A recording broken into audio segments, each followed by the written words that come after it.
नमस्कार दोस्तों, तो कैसे आप लोग। तो क्वालकॉम ने पिछले दिन रात को एक बिल्कुल नया मिड रेंज प्रोसेसर लॉन्च कर दिया है जिसका नाम है क्वालकॉम स्नैपड्रैगन 750G। और मैंने ऑलरेडी 750G के साथ 765G के कंपैरिजन वीडियो बनाए, आई बटन पे जरूर देख लेना। और उस वीडियो के नीचे आप में से बहुत लोगों ने मुझसे कहा है कि स्नैपड्रैगन 750G के साथ स्नैपड्रैगन 690 का कंपैरिजन करो। तो चलिए इस वीडियो में मैं आपको स्नैपड्रैगन 690 के साथ स्नैपड्रैगन 650G का एक कंप्लीट कंपैरिजन लेके मैं आ चुका हूं। और ये वीडियो आप पूरा अंत तक देखना, क्योंकि इस वीडियो में मैं आपको एकदम एक एक्सक्लूसिव न्यूज देने वाला हूं जो कि अभी तक किसी भी टेक यूट्यूबर के पास नहीं गया है। तो चलिए शुरू करते हैं आज का वीडियो बिना कई बात के। ये वीडियो शुरू करने से पहले अगर आप गैजेट चैनल पे नए हैं और ऐसे वीडियो आगे भी देखना चाहते हैं तो गैजेट चैनल को सब्सक्राइब करना बिल्कुल ही मत भूलिएगा। तो दोनों प्रोसेसर का हम कंपैरिजन शुरू करेंगे, दोनों प्रोसेसर का रिलीज डेट को लेके। स्नैपड्रैगन 750G बस पिछले दिन रात को ही लॉन्च हुआ है, मतलब Q3 2020 पे लॉन्च हुआ है। और स्नैपड्रैगन 690 लॉन्च हुआ था Q2 2020 पे। अगर दोनों के कोर काउंट के बारे में बात करें तो दोनों ही processor 64 bits octa core processor है।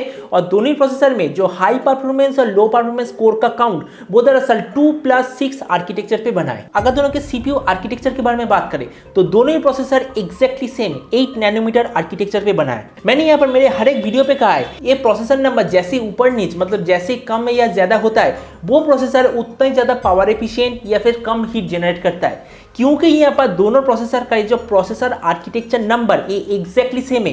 मतलब हीट जनरेशन, पावर एफिशिएंसी और परफॉर्मेंस ये तीनों चीज के मामले में दोनों ही प्रोसेसर ऑलमोस्ट सेम ही होगा। अगर दोनों के कोर कॉन्फ़िगरेशन के बारे में बात करें तो स्नैपड्रैगन 750G में दो high performance cortex A77 core है जिसका स्पीड है 2.2 गीगाहर्ट्ज और 6 लो परफॉर्मेंस कोर्टेक्स A55 कोर है जिसका स्पीड है 1.8 गीगाहर्ट्ज। और स्नैपड्रैगन 690 में दो high performance cortex A77 core है जिसका स्पीड है 2.0 गीगाहर्ट्ज और 6 लो परफॉर्मेंस कोर्टेक्स A55 कोर है जिसका स्पीड है 1.7 गीगाहर्ट्ज। तो यहाँ पर आप एक चीज नोटिस कीजिए, ये जो स्नैपड्रैगन 750G ये दरअसल स्नैपड्रैगन 690 का थोड़ा सा बूस्टेड वर्जन है, क्योंकि दोनों पे एग्जैक्टली सेम क्वालिटी का कोर इस्तेमाल किया गया है, बस जो मैक्सिमम फ्रीक्वेंसी उसे थोड़ा सा इंक्रीज किया गया है। अगर दोनों के कोर कॉन्फ़िगरेशन नेम के बारे में बात करें तो स्नैपड्रैगन 750G में जो प्रोसेसर कोर नेम उसका नाम है क्रायो 570 और स्नैपड्रैगन 690 में जो प्रोसेसर कोर नेम उसका नाम है क्रायो 560। इसका मतलब स्नैपड्रैगन 750G में जो प्रोसेसर कोर इस्तेमाल हुआ है वो थोड़ा सा ज्यादा ऑप्टिमाइज्ड है क्वालकॉम की तरफ। अगर दोनों के रैम सपोर्ट के बारे में बात करें तो दोनों ही processor dual channel LPDDR4X RAM use करता है। स्नैपड्रैगन 750G में जो मैक्सिमम रैम फ्रीक्वेंसी वो है 2133 मेगाहर्ट्ज और स्नैपड्रैगन 690 में जो मैक्सिमम रैम फ्रीक्वेंसी वो है 1866 मेगाहर्ट्ज। स्नैपड्रैगन 750G में जो मैक्सिमम रैम सपोर्ट वो है 12 GB तक और स्नैपड्रैगन 690 में जो मैक्सिमम रैम सपोर्ट वो है 8 GB तक। अगर दोनों के मेमोरी सपोर्ट के बारे में बात करें तो स्नैपड्रैगन 750G और 690 दोनों पे eMMC 5.1 और UFS 2.1 ये दोनों टाइप का मेमोरी सपोर्ट है। अगर दोनों के कैमरा सपोर्ट के बारे में बात करें तो स्नैपड्रैगन 750G और 690 दोनों पे सिंगल कैमरा में 192 मेगापिक्सल तक, लेकिन स्नैपड्रैगन 750G में डुअल कैमरा में 32 और 16 मेगापिक्सल तक, लेकिन स्नैपड्रैगन 690 में डुअल कैमरा में 16 और 16 मेगापिक्सल तक का डुअल कैमरा का सपोर्ट है। अगर दोनों के वीडियो कैप्चर कैपेबिलिटी के बारे में बात करें तो यहाँ पर 750G और 690 दोनों पे 4K HDR क्वालिटी में वीडियो रिकॉर्ड कर सकते हैं। दोनों पे फुल HD वीडियो 120 FPS पे और स्लो मोशन वीडियो 240 FPS पे रिकॉर्ड कर सकते हैं। अगर दोनों के ISP मतलब इमेज सेंसिंग प्रोसेसर के बारे में बात करें तो यहाँ पर दोनों एग्जैक्टली सेम, दोनों पे जो ISP यूज हुआ है वो दरअसल स्पेक्ट्रा 355L और दोनों ही प्रोसेसर में 14 बिट डुअल ISP यूज हुआ है। अगर दोनों के डिस्प्ले सपोर्ट के बारे में बात करें तो स्नैपड्रैगन 750G में मैक्सिमम क्वाड HD तक का डिस्प्ले का सपोर्ट है जिसका रिफ्रेश रेट है 60 हर्ट्ज। इसके साथ फुल HD प्लस तक का डिस्प्ले का भी सपोर्ट है जिसका रिफ्रेश रेट है 120 हर्ट्ज। लेकिन स्नैपड्रैगन 690 में मैक्सिमम जो डिस्प्ले सपोर्ट है वो है दरअसल फुल HD प्लस तक का और जिसका रिफ्रेश रेट है 120 हर्ट्ज। स्नैपड्रैगन 750G में जो मैक्सिमम डिस्प्ले क्वालिटी वो है HDR10 प्लस और स्नैपड्रैगन 690 में जो मैक्सिमम डिस्प्ले क्वालिटी वो है HDR10। अगर दोनों के नेटवर्क सपोर्ट के बारे में बात करें तो दोनों प्रोसेसर में LTE मतलब 4G में डाउनलोड स्पीड है 1.2 Gbps और 4G में अपलोड स्पीड है 210 Mbps। लेकिन अगर 5G की बात करें तो स्नैपड्रैगन 750G में 5G में डाउनलोड स्पीड है 3.7 Gbps और 5G में अपलोड स्पीड है 1.6 Gbps। लेकिन स्नैपड्रैगन 690 में 5G में डाउनलोड स्पीड है 2.5 Gbps और 5G में अपलोड स्पीड है 900 Mbps। तो 5G में इस स्पीड का डिफरेंस है, इसका एक ही रीजन है, आप इस नेक्स्ट चार्ट में देख सकते हैं। स्नैपड्रैगन 750G में जो 5G मॉडेम वो है दरअसल X52 5G मॉडेम, लेकिन स्नैपड्रैगन 690 में जो 5G मॉडेम उसका नाम है X51 5G मॉडेम। दोनों ही प्रोसेसर में हमें डुअल बैंड वाईफाई का सपोर्ट मिलता है, दोनों पे ब्लूटूथ 5.1 का सपोर्ट मिलता है, दोनों ही प्रोसेसर में नेविक का सपोर्ट मिलता है। नेविक दरअसल इंडिया का खुद का जीपीएस नेविगेशन सिस्टम है। दोनों पे ही हमें वाईफाई 6 का सपोर्ट मिलता है और दोनों पे ही अगर नेटवर्क कॉन्फ़िगरेशन की बात करें तो वो है दरअसल 4x4 मीमो कॉन्फ़िगरेशन। अब हम देखते हैं दोनों प्रोसेसर का ग्राफिक सपोर्ट। तो स्नैपड्रैगन 750G में जो ग्राफिक्स कार्ड वो है दरअसल Adreno 619, लेकिन स्नैपड्रैगन 690 में जो ग्राफिक्स कार्ड वो है दरअसल Adreno 619L। कहा जाता है कि जब किसी प्रोसेसर के आखिर में L लिखा होता है उसका मतलब वो दरअसल उस प्रोसेसर का थोड़ा सा लाइटर वर्जन है, मतलब थोड़ा सा लोअर फ्रीक्वेंसी वाला ग्राफिक्स कार्ड है।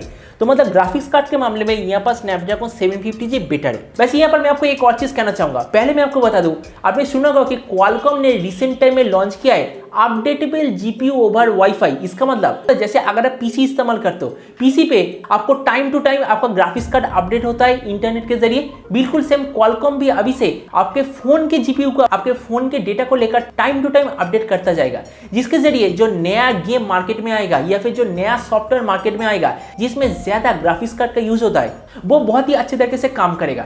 तो इसीलिए ये जो स्नैपड्रैगन 750G लॉन्च हुआ है इसमें दरअसल Qualcomm Snapdragon elite gaming feature है, जिसका मतलब अपडेटेबल जीपीयू।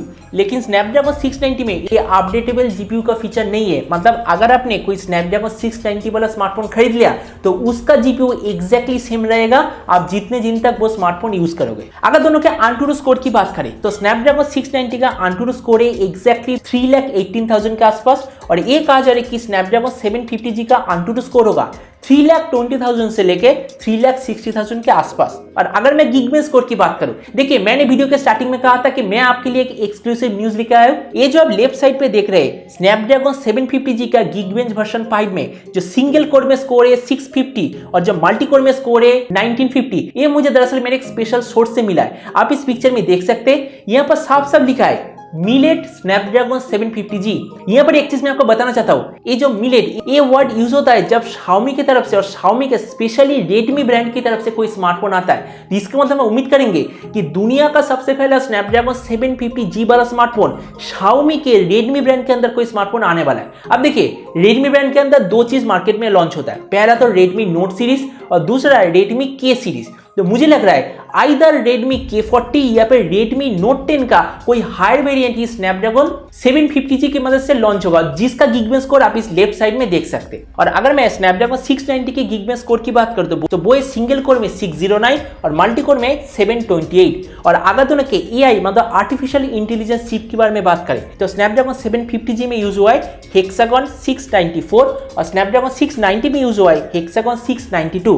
मतलब AI चिप के मामले में स्नैपड्रैगन 750G बेटर है। तो ये वीडियो यहां तक देखने के बाद अगर आपको अब भी लग रहा है कि दोनों प्रोसेसर में से कौन सा दरअसल बेटर है तो नेक्स्ट पिक्चर में आप देख सकते हैं। तो ये जो क्वालकॉम स्नैपड्रैगन 750G ये दरअसल 7 मामले में स्नैपड्रैगन 690 से बेटर है। वो है दरअसल बेटर सीपीयू कोर मतलब बेटर सीपीयू स्पीड, उसके बाद बेटर रैम स्पीड, उसके बाद better quality display, better network support, better graphics card और जो सबसे मेन चीज अपडेटेबल ग्राफिक्स कार्ड और उसके बाद बेटर AI चिप। टोटल 7 मामले में स्नैपड्रैगन 790G 690 से बेटर है। और अगर मैं स्नैपड्रैगन 690 की बात करूं स्नैपड्रैगन 750G के मुकाबले तो किसी भी मामले में स्नैपड्रैगन 690 स्नैपड्रैगन 750G से बेटर नहीं है। तो यहां पर हम एकदम कॉन्फिडेंटली कह सकते हैं स्नैपड्रैगन 750G स्नैपड्रैगन 690 का डायरेक्ट अपग्रेडेड वर्जन है। और अगर मैं स्नैपड्रैगन 750G के साथ आने वाले कोई स्मार्टफोन की प्राइस बताऊं तो मुझे जितना लग रहा है इस स्मार्टफोन का प्राइस होगा 20 से 25,000 के बीच में। इससे कम में तो बिल्कुल भी नहीं होगा, इससे ज्यादा में तो बिल्कुल भी नहीं होगा। तो आज का वीडियो तक उम्मीद है आज का सीपीयू कंपैरिजन आपको पसंद होगा। वैसे इसके बाद आप स्नैपड्रैगन 750G के साथ और कौन से प्रोसेसर का कंपैरिजन देखना चाहते हैं इसके ऊपर मुझे नीचे कमेंट सेक्शन में बताना, मैं उसके ऊपर वीडियो जरूर बनाऊंगा। तो मिलते हैं अगली वीडियो में, तब तक stay tuned and always remember think positive be positive. Thank you.